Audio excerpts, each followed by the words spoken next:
আসসালামু আলাইকুম ওরহমতুল্লাহি ওবরকাতুহু। বিডি পাওয়ারফুল আমালিয়াত চ্যানেল থেকে সবাইকে সালাম জানাই। আলহামদুলিল্লাহ, সবাই ভালো আছেন ইনশাআল্লাহ। আজকে আমি আপনাদের জন্য একটি তদবির নিয়ে আসছি, বশীকরণের তদবির, বশীকরণ নকশা ইনশাআল্লাহ। তো এই তদবিরটা, এই নকশাটা যেটা দেব সেটা কিভাবে ব্যবহার করবেন সুন্দর করে বলে দেব ইনশাআল্লাহ। যে নিয়মে বলবো সেই নিয়ম অনুযায়ী আপনারা আমলটা করবেন, তদবিরটা করবেন ইনশাআল্লাহ। যেই নিয়মে বলবো সেই নিয়ম অনুযায়ী যদি করতে পারেন, আল্লাহ তাআলার রহমতে অবশ্যই আপনার আশা সাকসেসফুল হবে ইনশাআল্লাহ।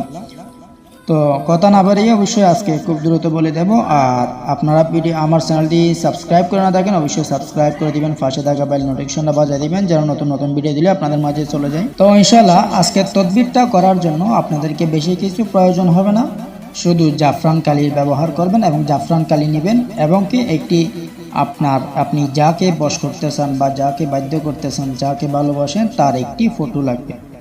বাস, এখানে আর কোনো কিছুর প্রয়োজন না। ভালো পরিষ্কার একটি ফটো নেবেন এবং পিছনে যেন সাদা থাকে, অর্থাৎ ফটোর ব্যাক পার্টে যেন সাদা থাকে, যেন ব্যাক পার্টে আপনি নকশাটা লিখতে পারেন সেরকম থাকে। তো সুন্দর করে আপনি এই জাফরান কালি এবং আপনি ফটোটা নিয়ে একারমে চলে যাবেন। তদবিরটা করার জন্য কিন্তু আপনাদেরকে জুমারাত এবং জুমারাত দিন, ঠিক আছে, অর্থাৎ যে কোনো জুমারাত দিন এবং যে কোনো জুমারাত, ঠিক আছে। তো অর্থাৎ আপনি বুধবার, যেদিন বুধবার শেষ হবে সেদিন এশারের নামাজের পর, অথবা আপনি সকাল অর্থাৎ বৃহস্পতিবার সকাল যখন সূর্য উঠে তখনই আপনি তদবিরটা লিখতে পারেন। তো যখনই আপনি এশারের নামাজ পড়ে ফেলছেন, তো এশারের নামাজের পরে আপনি তদবিরটা লিখবেন একা রুমে গিয়ে, বা আপনি জায়নামাজে বসে পশ্চিম দিক হয়ে বসে লিখতে পারেন বা পূর্ব দিকে বসে লিখতে পারেন, অথবা আপনি বৃহস্পতিবার সকাল যখন সূর্য উঠে যাবে তখনই আপনি এই নকশাটা লিখতে পারেন জায়নামাজে বসে পশ্চিম দিক বা পূর্ব দিক হয়ে বসে, ঠিক আছে। তো আপনি ভালো করে মনের ভিতর ধ্যান রাখতে হবে যে আপনি কার জন্য তদবির করতেছেন। অবশ্যই আপনার কাছে তো ফটো আছে, তো আপনি ফটোটা সুন্দর করে আপনার সামনে রাখবেন। সামনে রেখে ফটোর ব্যাক পার্টে যেদিকে সাদা লেখা আছে বা সাদা আছে, যেদিকে সাদা দেখা যায় সেদিকে আপনি ওই নকশাটা লিখে দিবেন, ঠিক আছে। যে নকশাটা আমি স্ক্রিনে দেখাইতেছি সেই নকশাটা আপনি ফটোর ব্যাক পার্টে লিখে দিবেন এবং নকশা পুরোটা লেখার পর নকশার নিচে করে আপনি লেখার পরে নিচে করে ফালান বিন ফালান ফালান বিনতে ফালান, অর্থাৎ ছেলে হলে বিন হবে, মেয়ে হলে বিনতে হবে। আপনার নাম দিয়ে দিবেন, আপনার নামের পরে এরপর বিন দিয়ে আপনার মায়ের নাম দিয়ে দিবেন এবং মেয়ের নাম দিবেন, মেয়ের নাম দিয়া মেয়ের নামের পরে করে বিনতে দিয়ে মায়ের নাম দিয়ে দিবেন, ঠিক আছে। অর্থাৎ ফালান বিন ফালান ফালান বিনতে ফালান। ভাই আপনারা অনেকে জানেন ফালান বিন ফালান কাকে বলা হয়, আপনার নাম আপনার মায়ের নাম, ঠিক আছে। তো ঠিক আপনার নাম আপনার মায়ের নাম দেওয়ার পর এবং আপনার যাকে ভালোবাসেন বা তার নাম তার মায়ের নাম দিয়ে দিবেন। কমপ্লিট করার পর এখন এই নকশাটা কি করবেন, এই নকশাটা যখন কমপ্লিট হয়ে গেছে তখন আপনি রাত্রে যখন ঘুমাইতে যাবেন তখন আপনার বালিশের নিচে করে রেখে দিবেন। তো বালিশের নিচে করে সুন্দর করে আপনি রেখে দিবেন। অবশ্যই এই নকশাটা লেখার জন্য আপনাকে ফাঁক পবিত্র ফাঁক সাপ পইয়ে লিখতে হবে।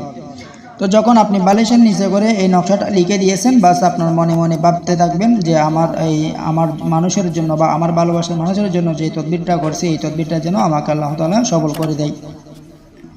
তো এইভাবে করে আপনি বাস রেখে দিবেন, বাস বালিশের নিচে রেখে আপনি ঘুমাই যাবেন। এখানে আর কোনো মোবাইল টোবাইল চিপবেন না। এইভাবে ঠিক একই নিয়মে একইভাবে আপনি 7 দিন পর্যন্ত একই নিয়মে এইভাবে করতে থাকবেন ইনশাল্লাহ।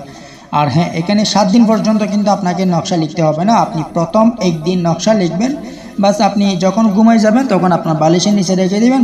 সকাল আপনি ঘুম থেকে উঠে গেছেন তখন আপনি ওই বালিশের নিচ থেকে আপনি ফটোটা নিয়ে আপনার ভালো একটি পাক পবিত্র স্থানে আপনি রেখে দিবেন, আপনার যেখানে সেভে থাকবে সেখানে আপনি রেখে দিবেন, ঠিক আছে। তো আবার রাত্রে যখন ঘুমায় যাবেন তখন আবার রাত্রে আপনি এই ফটোটা আবার বালিশের নিচে দিয়ে ঘুমায় যাবেন। এইভাবে করে যান ইনশাল্লাহ। অবশ্যই আল্লাহ তাআলার রহমতে 7 দিন পর অবশ্যই ফলাফল পাবেন। আপনাকে কন্ট্যাক্ট করবে বা ফোন দিবে বা কথা বলবে বা ফাঁসে থাকলে অবশ্যই আপনার সাথে কথাবার্তা বলে দিবে। যে কোনো কিছু অবশ্যই আপনি বুঝতে পারবেন ইনশাআল্লাহ। আমি যে নিয়মে বলছি সেই নিয়মে করেন।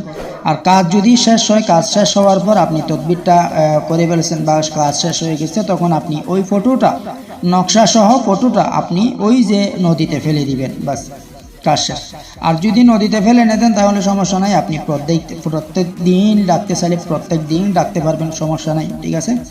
আমি আবার বলতেছি, নকশা লিখবেন কোথায়, নকশা লিখবেন ফটো নেবেন একটি, ফটোর পিছনে লিখতে হবে নকশা লেখার জন্য আপনাকে অবশ্যই জুমারাত এবং জুমারাত দিন অর্থাৎ বুধবার যেদিন শেষ হবে সেদিন আশারের নামাজের পর অথবা বৃহস্পতিবার সকাল সূর্য ওঠার পর সুন্দর করে ফাঁক সাফ হয়ে আপনি লিখতে হবে। ঠিক আছে, ইনশাল্লাহ এইভাবে করে যান। আল্লাহ তাআলার রহমতে অবশ্যই আপনার তদবিরে ফল পাবেন। আর আমার চ্যানেলটি যদি সাবস্ক্রাইব করে না থাকেন অবশ্যই সাবস্ক্রাইব করে দিবেন, পাশে থাকা বেল নোটিফিকেশনটা বাজিয়ে দিবেন যেন নতুন নতুন ভিডিও দিলে আপনাদের মাঝে চলে যায়।